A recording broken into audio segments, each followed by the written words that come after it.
আমার গল্পপ্রিয় বন্ধুরা, কেমন আছো তোমরা? আশা করি ভালো আছো, আমিও ভালো আছি।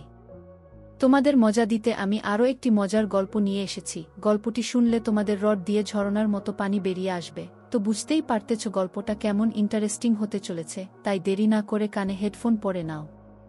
আর যারা আমার সাথে কথা বলতে চাও বা ইমো নাম্বার পেতে চাও, আমি ভিডিওর মধ্যে নাম্বার দিয়ে দেব, আপনারা ভিডিও কলে আমার সাথে মজা করতে পারবেন। চলো তবে আর দেরি না করে শুরু করা যাক। আমার নাম উল্কেশ। আমার বয়স 22 বছর। সবেমাত্র কলেজ শেষ করে চাকরি খুঁজছি। আমার মায়ের নাম তৃপ্তি রানী, বয়স 40। এই বয়সেও খুবই সুন্দর আমার মা। বাবা মায়ের ডিভোর্স হয়ে যাওয়ার পর থেকে আমি আর মা একসাথে থাকি। সাদার্ন অ্যাভিনিউ এর একটি বাড়িতে, আমরা দোতলায় দুটি ঘরে থাকি। একটা ঘরে মা শোয় আর একটায় আমি। নিচের তলার ঘরটা বৈঠকখানা। তো ঘটনার শুরু সেদিন থেকে, যেদিন আমি প্রথম এমন গল্প পড়া শুরু করলাম। মায়ের সম্পর্কে আমার চিন্তাভাবনাই বদলে গেল। আমি ইন্টারনেটে কিছু মা ও ছেলে গল্পের ভিডিও দেখলাম। সেখানে ভিডিওর জায়গায় নিজের মাকে কল্পনা করে নিলাম। আমার তখন পাগলের মতো অবস্থা। বাচ্চাঘরে গিয়ে কাজ সেরে নিলাম। জীবনে প্রথমবার মাকে মনে করে কাজ করলাম। বাচ্চাঘর থেকে বের হয়ে আমি মাকে দেখতে না পেয়ে মায়ের ঘরে গেলাম। দেখি মা কাপড় পরছে। অন্যান্য দিন হলে আমি ঘর থেকে বের হয়ে যেতাম, কিন্তু আজ আমি দরজার ফাঁক দিয়ে দেখতে লাগলাম মাকে। বুক এত জোরে ধুকপুক করছে যে মনে হলো মা ধুকপুকানির আওয়াজ শুনে না ফেলে। মা তখন শুধু ছোট একটা পড়া। মাকে দেখে মনেই হচ্ছিল না মায়ের এত বয়স। মনে হচ্ছিল বড় জোর 30 কি 32। এই প্রথম আমি কোনো অর্ধসম্পূর্ণ মেয়ে দেখছি। মায়ের শরীরটা ভালোভাবে দেখতে লাগলাম। মায়ের কাঁধ অবধি ছোট চুল। দেখতে খুবই সুন্দর। আমি আর কন্ট্রোল করতে পারলাম না। একটু একটু করে আমার বেরিয়ে পড়ল। আমি তাড়াতাড়ি বাচ্চাঘরে ছুটে গিয়ে আরও একবার কাজ করলাম মায়ের কথা ভেবে। সেদিন আমার এসব চিন্তা ভাবনা করতে করতেই কেটে গেল। তারপর দিন মা আবার স্নান করে ঘরে ঢুকতেই আমি দরজার ফাঁকে দাঁড়িয়ে গেলাম। সেদিন আবারও আমার ভেতরে এতটা শক্ত হয়ে গেল যেন ছিঁড়ে বেরিয়ে যাবে। সেদিন মা তোয়ালেটা নামাতেই আমি আস্তে করে দরজা ফাঁক করে ঘরে ঢুকে পেছন থেকে মাকে গিয়ে ধরলাম। মা কিন্তু আমায় এক ধাক্কায় সরিয়ে দিল। তারপর নিজেকে আড়াল করে অবাক চোখে একবার আমার দিকে আর একবার আমার নিচের দিকে তাকিয়ে আমায় বলল, তুই এখানে কি করছিস? যা ঘরে যা। মা দেখলাম খুব ভয় পেয়ে গেছে। আমার নিজের উপর রাগ হতে লাগলো। হয়তো পরে আমি মাকে সুযোগ পেতাম, কিন্তু তা আমি এভাবে তাড়াহুড়ো করতে গিয়ে হারালাম। আমার নিজের উপর প্রচণ্ড রাগ হতে লাগলো। কিন্তু তার পরেক্ষণেই মায়ের স্পর্শ করেছি ভেবে খুব আনন্দিত হয়ে পড়লাম। আমি নিশ্চিত আমার ঠাটানো মা তার পিছনে অনুভব করতে পেরেছে। আমি আর একবার নিজেকে শান্ত করলাম। এবার খুব বেশি বেরোলো না। বারবার নিজেকে শান্ত করার ফলেই বোধ হয় তাতে কিছু আসে যায় না। আমি দিনরাত মাকে নিয়ে ভাবতে লাগলাম। আমার এক প্রকার জেদ চেপে বসেছিল মাকে দেওয়ার জন্য। এমন মায়ের সেবা করতে না পারলে বেঁচে থাকাই বৃথা। কিন্তু দেখলাম মা ওই ঘটনার পর থেকে আমার সাথে কথা বলা এক প্রকার বন্ধই করে দিয়েছে। এভাবে যন্ত্রণায় ছটফট করতে করতে 3 দিন কাটালাম। কিন্তু ভগবানের ইচ্ছে বোধ হয় অন্য কিছু ছিল। মাকে সেবা করার সুযোগ আমি সেদিন রাতেই পেলাম, এবং সেটাও খুব অদ্ভুতভাবে। সেদিন 11টার মধ্যে আমরা রাতের খাওয়া শেষ করে ফেললাম। খাওয়া শেষ করেই মা শুতে চলে গেল। অন্যান্য দিন মা আমায় তাড়াতাড়ি শুয়ে পড়তে বলে, কিন্তু এই 3 দিন ধরে মা কিছুই বলছে না। আমিও তাড়াতাড়ি গিয়ে পেছন থেকে মায়ের হাত টেনে ধরে বললাম, মা, আমার সেদিনের ব্যবহারে তুমি খুব রেগে আছো না? মা দেখলাম ভয় পেয়ে গেছে। আমায় আড়ষ্টভাবে বলল, না তো, তুই গিয়ে শুয়ে পড়। আমি তখন বললাম, সত্যি বলছো?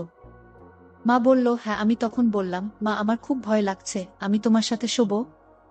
মা দেখলাম এবার সত্যিই ভয় পেয়ে গেছে, কিন্তু মুখে বলল, আচ্ছা আয় তাহলে। আমি মায়ের সাথে মায়ের ঘরে ঢুকলাম। ভাবলাম আজ যেভাবেই হোক মায়ের সেবা যত্ন করতে হবে। মা যদি রাজি হয় হবে, না হলে জোর করে মায়ের সেবা করব। মা ছিটকিনি দিয়ে দিল।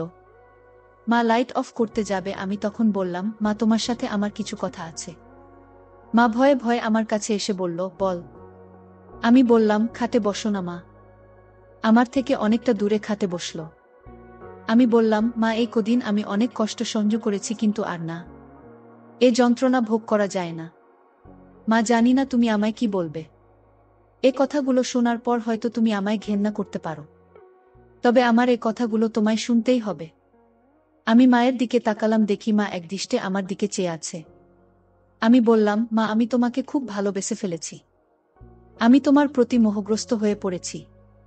তোমার প্রতি আসক্ত হয়ে পড়েছি আমি তোমার সেবা করতে চাই। আমার কথা শেষ হওয়ার আগেই মা ঠাস করে একটা চড় মারল আমার গালে। বলল, ছিক, আমি না তোর মা? আমাকে নিয়ে তোর এমন চিন্তাধারা? চিত লজ্জা করল না তোর আমায় এই কথাগুলো বলতে?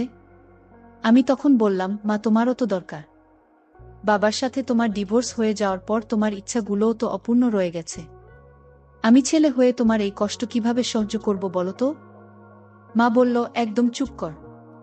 তোর কোনো কথা বলার অধিকার নেই। চিক, তুই এত নীচ মনের? আমি বললাম, ছেলে হয়ে মায়ের কষ্ট দূর করতে চাওয়াটা যদি নীচ মনের পরিচয় হয় তবে আমি তাই। মা বলল, কিন্তু তুই আমায় নিজের স্বার্থে সেবা করতে চাইছিস। আমার কষ্ট হচ্ছে বলে না? আমি দেখলাম লাইনে কথা এসে গেছে। আমি বললাম, মা, তুমি একবার রাজি হও, তোমার কোনো কষ্ট থাকবে না। কিন্তু তুমি যদি রাজি না হও তবে আমার আত্মহত্যা করা ছাড়া আর কোনো উপায় থাকবে না। কারণ এই মুখ আমি তোমায় আর দেখাতে পারবো না। মা দেখলাম চুপ করে আছে। মা মাথা নিচু করতেই দেখি চোখ দিয়ে দুফোঁটা জল গড়িয়ে পড়ল। আমি তখন মায়ের থুতনি ধরে আমার দিকে ফেরালাম। ফর্সা গাল বেয়ে জল গড়িয়ে পড়ছে। আমি মায়ের চোখের জল মুছিয়ে দিলাম। মায়ের এমন অবস্থা দেখে ভাবলাম এখনই কিছু করি, কিন্তু না, তার সময় এখনো আসেনি। সবুর করলে তার ফল মিষ্টি হয়। আমি মায়ের আরও কাছে সরে আসলাম। মায়ের শরীর থেকে একটা সুন্দর সুগন্ধ পাচ্ছি। আমি আমার মুখটা মায়ের মুখের কাছাকাছি আনলাম। আরও কাছাকাছি আনলাম, এবার মায়ের ঘন ঘন নিঃশ্বাস পড়ছে। মা বলল, না বাবা, প্লিজ এমন করিস না। আমি তোর মা। লোকে আমাদের সম্পর্ককে ঠিকভাবে নেবে না। প্লিজ আমায় ছেড়ে দে। মায়ের এই নমনীয় হওয়ার সুযোগটা আমি কাজে লাগালাম। আমি মাকে বললাম, মা, ডিভোর্স হয়ে যাওয়ার পর তুমি কত কষ্ট পেয়েছিলে, তোমায় কেউ দেখতে এসেছিল। এখন তোমার অধিকারে তুমি সুখ ভোগ করবে। কেউ তোমার এই অধিকার কেড়ে নিতে পারবে না। তোমাকে সেবা করার দায়িত্ব আমার, গিয়ে এই বলে আমি এগিয়ে যাচ্ছি। মা একটু বাধা দেওয়ার চেষ্টা করছিল। প্রায় 2 ঘন্টা মায়ের সেবা করলাম। জীবনে প্রথমবার সেবা করলাম, তাও আবার নিজের মায়ের সাথে। চরম আনন্দ ভোগ করেছি। খুব তৃপ্তি পেয়েছি, আমি তা আর বলার অপেক্ষা রাখে না। আমি বললাম, ধন্যবাদ তোমায় এমন একটা রাত উপহার দেওয়ার জন্য। এবার থেকে আমি প্রতিদিন তোমার সেবা করব। তোমার প্রতিটা দিন আমি স্বর্গ সুখে ভরিয়ে দেব। আমি খুব তাড়াতাড়ি একটা কাজ খুঁজে নিয়েই তোমায় বিয়ে করব। আমি কথা দিচ্ছি। তারপর প্রতিটা রাত হবে আমাদের ফুলশয্যা। তোমায় আমি প্রতি রাত আজকের মতো সেবা করব। আমাদের সন্তান হবে। সেই সন্তানকে আমরা মানুষ করব।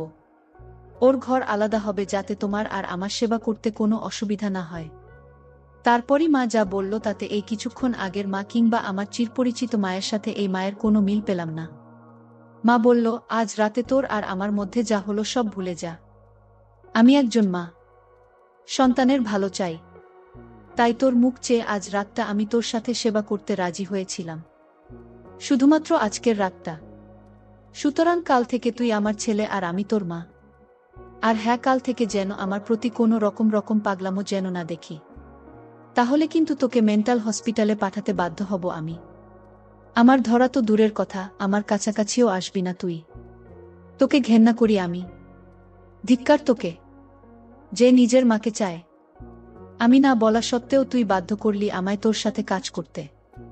চিক, আজ তোর অত্যাচার আমি নিজে চোখে দেখেছি। তুই যেভাবে একটা বন্য পশুর মতো আজ আমায় ব্যবহার করলি, কোনো সন্তান তার মায়ের সাথে এমন করতে পারে? চিক, তুই কি মানুষ? আমার কতটা কষ্ট হয়েছে তুই জানিস? আমার কোনো অনুরোধ তুই শুনিসনি। পাগলের মতো 2 ঘন্টা ধরে আমার উপর অত্যাচার চালিয়ে গেলি। একজন পাষাণের মতো নিষ্ঠুরভাবে তুই আমায় ব্যবহার করলি।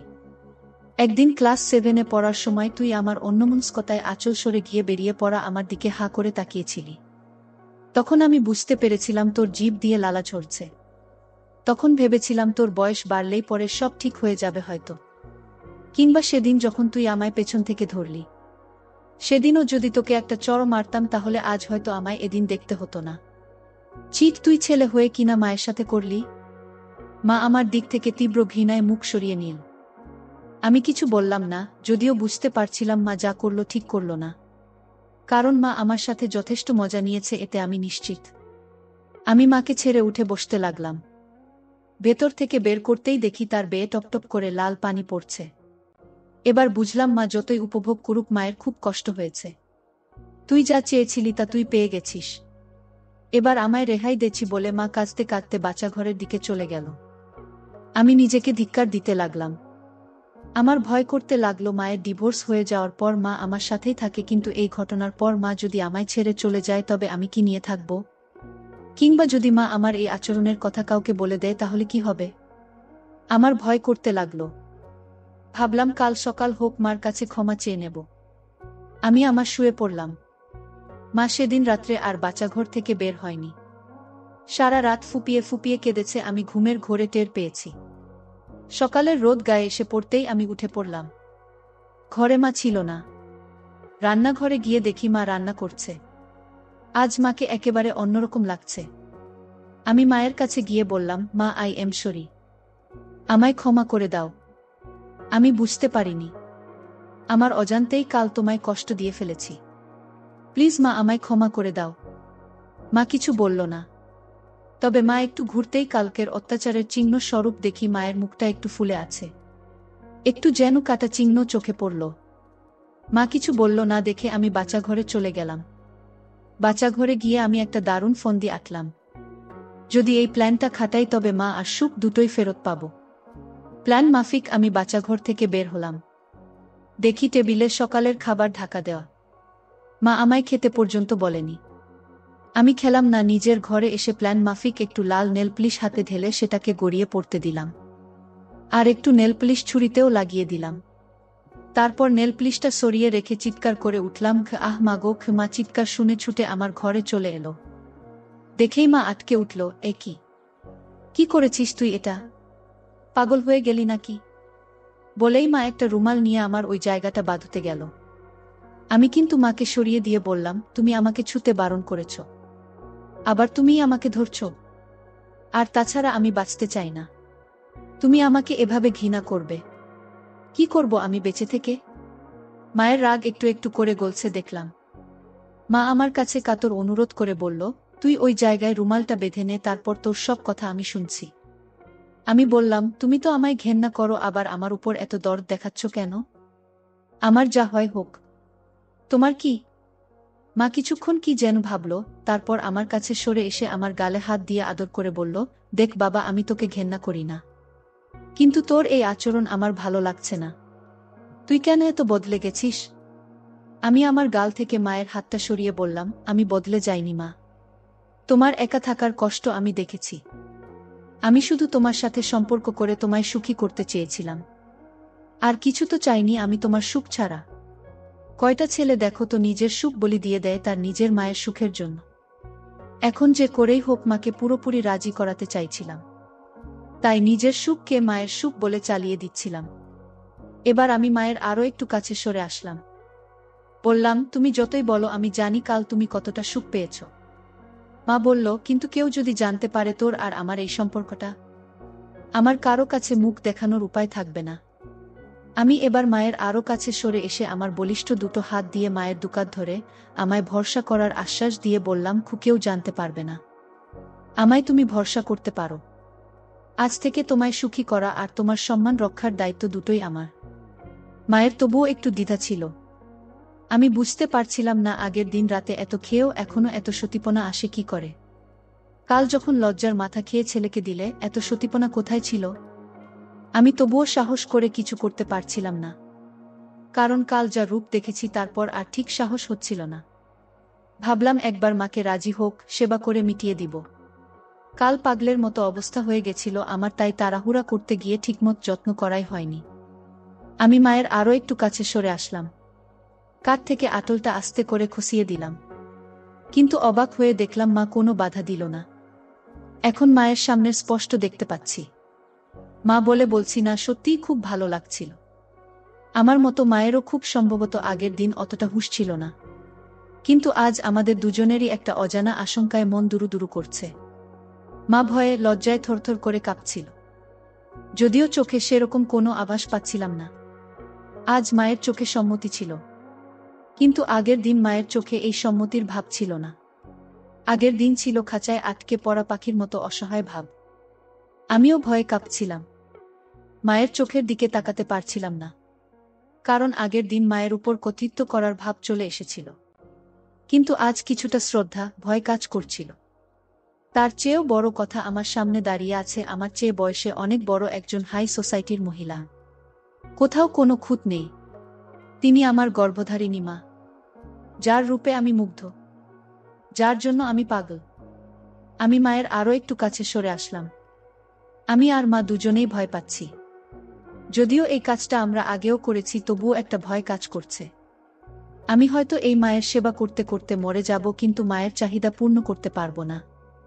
আমার মা আমার মতো এমন সুপুরুষ ছেলেকেও মা কাত করার ক্ষমতা রাখে। আজ যদি মায়ের সেবা করার সময় অতিরিক্ত সুখে পাগল হয়ে যায় কিংবা মরে যায়, তাহলে হয়তো পরের দিন সংবাদপত্রে বেরোবে মায়ের সেবা করার সময় অতিরিক্ত সুখে সন্তান মৃত ইত্যাদি। আমি আসলে তাড়াতাড়ি করছিলাম, কিন্তু বুঝতে পারছিলাম তাড়াতাড়ি করে কিছু করলে পরিস্থিতি হাতের বাইরে চলে যেতে পারে। আমি কাজ শুরু করার সময় মা একটু হেসে ন্যাকা ন্যাকা গলায় বলল, সামান্য একটা বেকুলি খুলতে যদি এত সময় লাগাস তো বাকি কাজ করবি কখন? বলে মা নিজেই খুলতে লাগলো।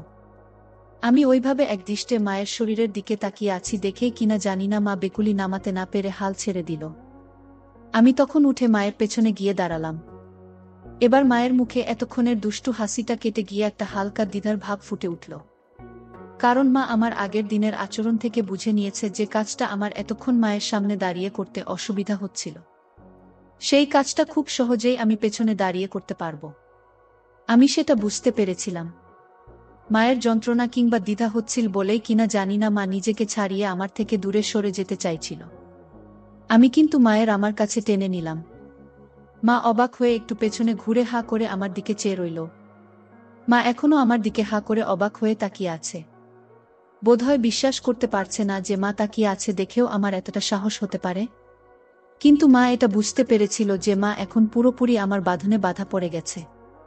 এ বাঁধন ছিঁড়ে পালানোর উপায় নেই। কিন্তু তবুও মায়ের অবাক ভাব কাটছিল না।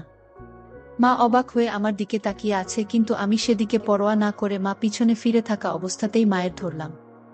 মা বুঝতে পারছিল যে আমার শক্তির সাথে মা পেরে উঠবে না।